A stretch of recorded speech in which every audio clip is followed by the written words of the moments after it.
Assalamualaikum warahmatullahi wabarakatuh. Waalaikumsalam warahmatullahi wabarakatuh. Kali ini di Ngasih Tasawuf Saintifik, ini Mbak, sebelum kita lanjut ada yang bertanya Mbak kemarin Mbak, di zikir hormonal. Oh ya, Di saat berzikir pada suatu waktu mengalami fenomena seakan-akan kayak di alam lain. Minta penjabarannya Gus. jadi berarti kita ini mau bahas ini berarti hormonnya para sufi. Oh, apa lagi itu, Lek? Bahas nanti hormon yang memang menjadi alasan biologis mengapa terjadi fenomena semacam itu. Iya, Jadi kayak berada di luar ruang dan waktu ya, iya, kayak di alam lain. ada di alam lain ya. Jadi kayak di luar ruang waktu. Nah hormonnya itu namanya melatonin. Oh, Melatonin itu ada hormon yang menjadi dasar biologis hidup. Jadi kalau orang pikir lalu hormon melatoninnya meningkat, nah akan terjadi fenomena-fenomena seperti itu ya, fenomena yang unik. Walaupun sebenarnya nanti hormon melatonin manfaatnya bukan hanya untuk itu, manfaatnya luas sekali hormon melatonin. Saya sering menyebutnya hormonnya para sufi. hormonnya barat subi. Nah sebelum kita masuk ke dikir situ ya tentang menjawab tadi, melatonin itu diproduksi oleh kelenjar pineal. Di otak ya. Kelenjar benar di otak ya. Jadi kelenjar pineal itu kalau secara topografis itu dia tepat di tengah otak. Udah lupa Mbak. Jadi ini tengah itu aduh, kalau telinga ini kita ini tarik, kalau kita tarik ini nanti pas di tengah dan tepatnya di sini. Dari ini dari ini kalau di ke sana, ini ke sana, ini ke sana lah, tepat di tengah. Besarnya itu mungkin hanya sebiji beras aja loh mas. Kecil kecil kali ya sebiji beras itu kurang lebih sekian. Tetapi dia memiliki efek-efek biologis dan psikologis yang luar biasa. Namanya hormon melatonin yang diproduksi oleh kelenjar pineal. Ya. Yang biasanya dia diproduksi paling banyak di jam 2 sampai jam 4 pagi. Hmm. Maka kalau Mas Jawa melihat kita Rasulullah itu kan meng, me- apa ya me- apa namanya memberikan nasihat kepada kita untuk zikir jam 2 sampai jam 4 sholat tahajud. Oh, Ya, iya kan memang di pagi hari sepertiga malam terakhir itu hormon melatoninnya gampang diproduksi. Hormon melatonin itu makanya sholat tahajud yang kita lakukan tentu dengan penuh kemaknaan ya, bukan sholat tahajud yang karena kepaksa gitu. Nanti malah pas sholat tahajud malah stresin. Kalau sholat tahajud dilakukan dengan penuh penghayatan, maka efek produksi hormon melatonin akan jauh lebih baik. Dan kalau hormon melatoninnya bisa meningkat, maka akan ada efek-efek biologis yang luar biasa. Misalnya contoh hormon melatonin ini kalau yang biasa ya. iya, Kalau pertanyaan tadi kan luar biasa. ya luar biasa sekali. Tapi hormon melatonin itu dia bisa meningkatkan kualitas tidur, membantu meningkatkan kekebalan tubuh, membantu meningkatkan apa efektivitas dan kesehatan pencernaan. Termasuk itu ya, Pak, apa? Biar nambah tenang diri kita itu ya. Ya jelas. Jadi memang dia punya efek-efek penenang, ya punya efek-efek yang menenangkan. Dan itu ada di dalam hormon melatonin yang kita sebut ya dalam tanda kutip tadi itu hormon parasuti. Tetapi begini Mas El, saya ingin menyampaikan satu hal tentang pikir sekarang ya. Iya. Saya kira hormon melatonin sekilas itu ya saya jelaskan sekilas. Mungkin kita perlu membuat video yang lebih bagus tentang hormon melatonin itu. Tapi untuk podcast kali ini kita hanya membahas tentang secara garis besar bahwa hormon melatonin adalah dasar biologis terhadap banyak aspek fenomena fisik maupun psikologis pada saat orang berpikir. Nah, karena tadi hormon melatonin itu kan ada di tengah otak ya, secara demografis itu. Dia ada di tengah. Nah, otak itu dia memiliki jalur ke belakang namanya medula oblongata. Jadi dari otak ya. Ini saya mau menjelaskan tentang dikir dulu. Jadi tolong Mas Dewa bisa perhatikan ya. Jadi ini otak, hormon melatonin itu di tengah. Lalu dari otak besar itu nanti ke batang otak namanya. Namanya medulla oblongata. Nah, dari medulla oblongata ini terus turun ke bawah jadi spinalis. Jadi saraf tulang belakang. Nah, di saraf tulang belakang itu ada di tulang belakang kita itu ada 33 tulang vertebra. Yaitu 7 tulang leher, 12 tulang dada, 5 tulang perut dan 9 tulang ekor ya. Nah, itu tulang ekor ada oksigal, ada sacrum. Itu kalau dirinci itu 9. Jadi kalau ditambah berapa? 7 tambah 12, 19. Tambah 5, 24 tambah 9, 33 ya. Sehingga di dalam tradisi sufi, kalau kita berzikir, mengucapkan habis sholat kan ada zikir subhanallah 33 kali. Alhamdulillah 33 kali. Allahu Akbar 33 kali. Nah, zikir ini bermanfaat untuk 33 tulang belakang. Jadi kalau orang berzikir misalnya subhanallah, alhamdulillah, Allahu Akbar 33 kali, 33 kali. Kalau diimajinasikan ya, kalau diimajinasikan dengan mengimajinasi tulang belakang yang 33 kali ini akan bermanfaat untuk menggetarkan tulang belakang. Jadi subhanallah kita bayangkan dari bawah ya. Subhanallah, subhanallah, subhanallah kita bayangkan dari bawah nanti sampai naik ke medulla oblongata, lalu nanti kan sampai di otak. Nah, di otak itu afdhalu dzikri fa'lama annahu la ilaha illallah. Jadi kalau subhanallah yang 33 kali, alhamdulillah 33 kali itu tulang belakang. Lalu la ilaha illallahnya untuk otak yang nanti akan menggetarkan itu hormon melatonin. Nah, ini luar biasa, luar biasa. Jadi coba ya itu tidak sekedar subhanallah sampai ngantuk, enggak, dihayati. Jadi kalau di dalam tradisi tasawuf itu kan ada begini mas, ada syariat, ada hakikat, ada nahwitar, ya lalu ada toreko.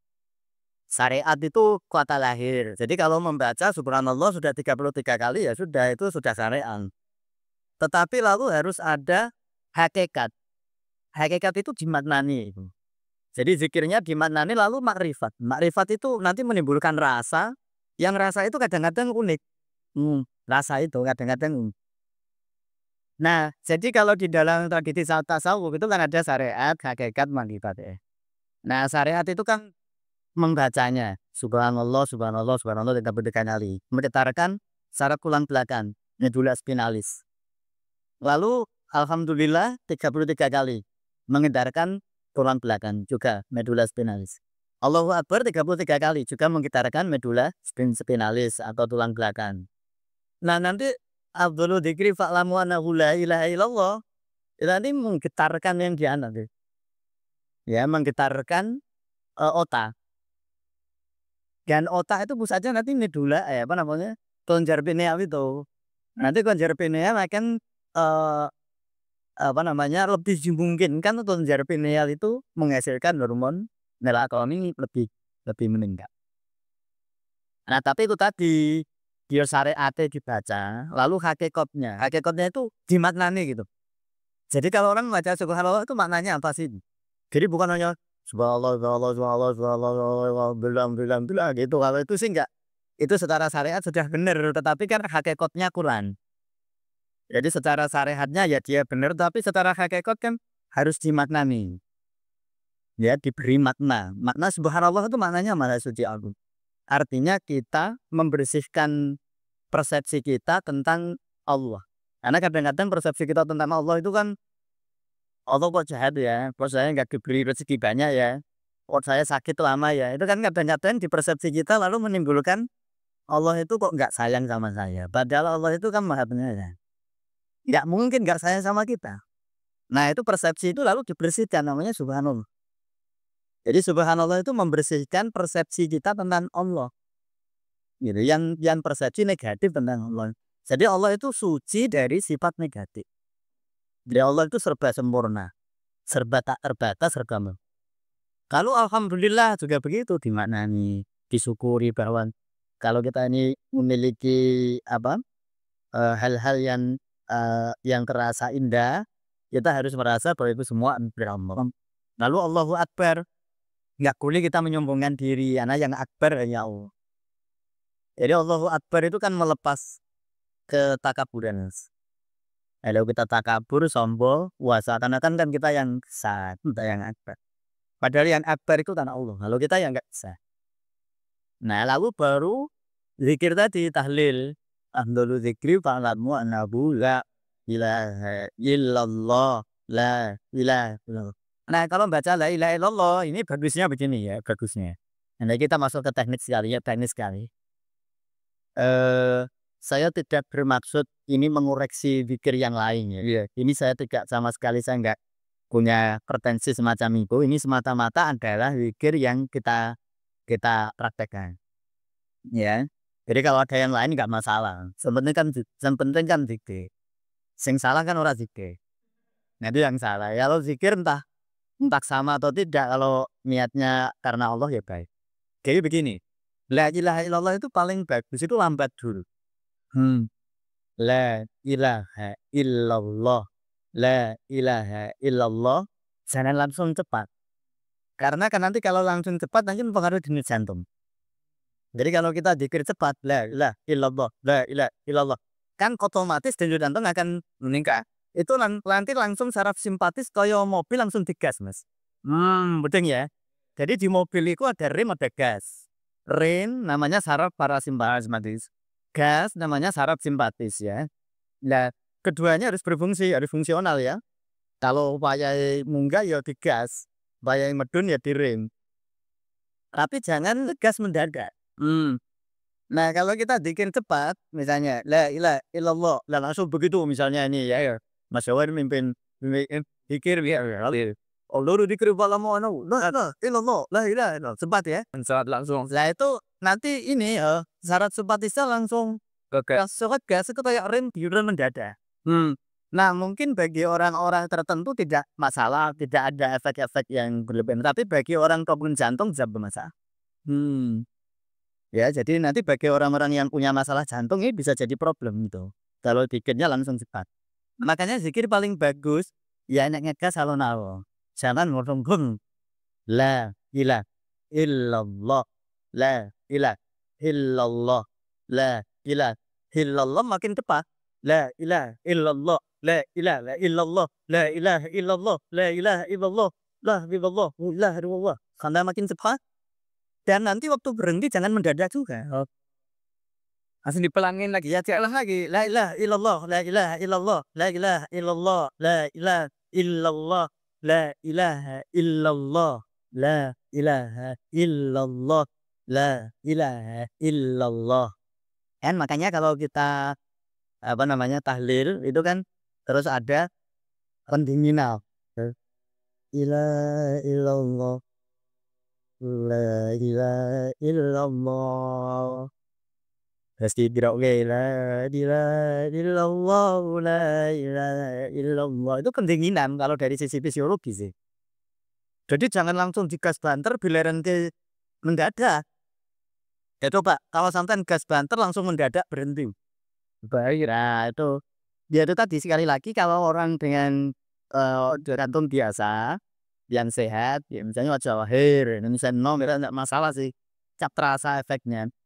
Tapi nanti bagi beberapa orang yang punya problematika di jantung atau pernapasan, nanti itu bisa menimbulkan rasa tidak nyaman.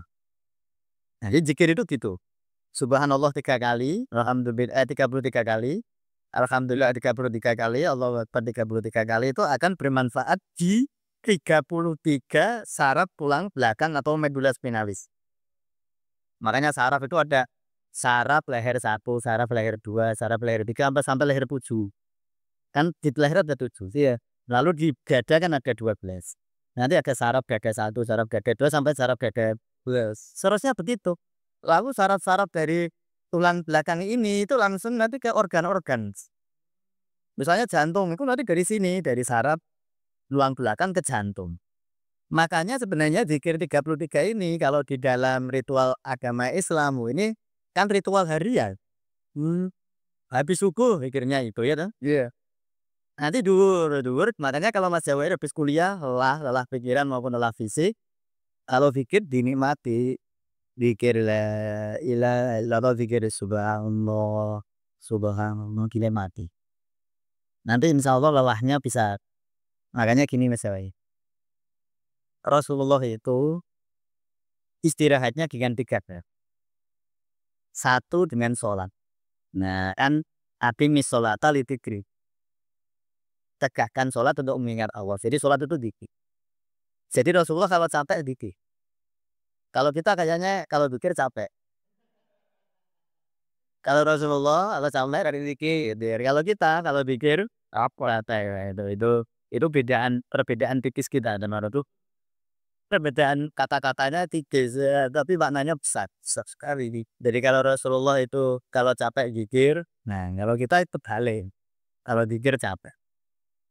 Jadi Rasulullah itu istirahatnya tiga hal. Yang satu dipikir kalau capek. Iya. Yang kedua beliau pakai wangi-wanginya. Nanti akan dibahas mengapa kok begitu. Wangi-wangian itu dia langsung mempengaruhi sistem limbik, sistem emosi ya. Jadi kita itu punya otak namanya otak emosi, namanya sistem limbik. Itu ada hipotalamus yang kemarin kita singgung, ada amigdala, ada hipokampus, ada kelenjar pituitari.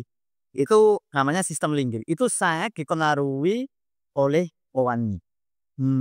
Makanya wewanginya dalam tradisi agama Islam ini sangat dihormati, tradisi seperti itu, pakai wangi-wangian. Itu Pak, memang harus hati-hati karena wangi-wangian itu agak sensitif terhadap orang tertentu. Makanya saya tidak menganjurkan orang pakai wangi-wangian terlalu mencolok ketika mau bersama orang banyak, karena berisiko.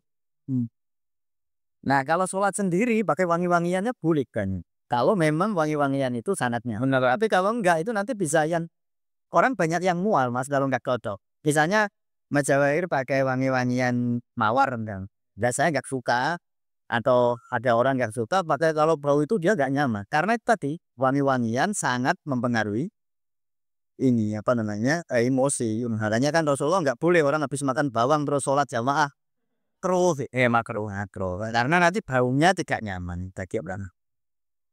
Terus yang ketiga Rasulullah caranya istirahat itu guyon sama keluarga. Nanti kebanyakan kita enggak, kalau capek keluar rumah mana? Katanya healing. Iya kalau capek keluar rumah, malah nyari di luar. Padahal kalau Rasulullah kalau capek malah keluar rumah, guyon sama keluar. Nah itu karena Rasulullah. Jadi zikir sebenarnya sekali lagi memiliki efek-efek psikologis yang luar biasa, terutama hormon melatonin. Itu hormon para sufi, karena hormon ini diproduksi pada saat orang zikir yang sangat khusyuk istilahnya ya. Dia zikir sangat menghayati zikir.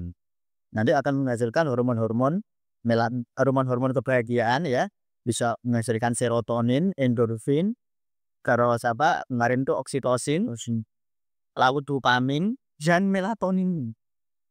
Dan itu tadi kalau melatoninnya naik, jadi melatonin itu punya apa? Punya salah satu efeknya adalah efek orang bisa merasa berada di dalam ruang tenang. Makanya banyak orang pikir kayak ekstase, mengalami ekstase, ya mengalami kenikmatan yang luar biasa. Kalau ditanya rasanya dia gak bisa cerita. Iya sih ya. Ini ada bahasa cerita, jadi rasanya luar biasa. Ya semoga kita sesekali ya bisa menikmati hormon melatonin. Jadi kalau pikir semoga bisa Allah itu memerintahkan kelenjar pineal kita yang ada di tengah-tengah itu, wahai pineal hasilkan melatonin agar hamba ini bisa menikmati keindahan spiritual. Ya saya kira gitu Mas. Nah, iya. Ini mungkin sudah cukup menjelaskan untuk pertanyaan yang kemarin ya. Mungkin jika ingin ada yang ditanyakan atau ada hal-hal yang merasa perlu untuk kita diskusikan, tulis aja di kolom komentar. Dan jika berkenan boleh share ke siapapun, ke siapapun lah gitu kan. Dan jangan lupa terus pantau YouTube kita, Instagram kita, ataupun TikTok kita juga udah ada sekarang. Dan kalau ada pertanyaan pasti kami jawab. Nunggu aja, sabar. Terima kasih. Wassalamualaikum warahmatullahi wabarakatuh. Waalaikumsalam.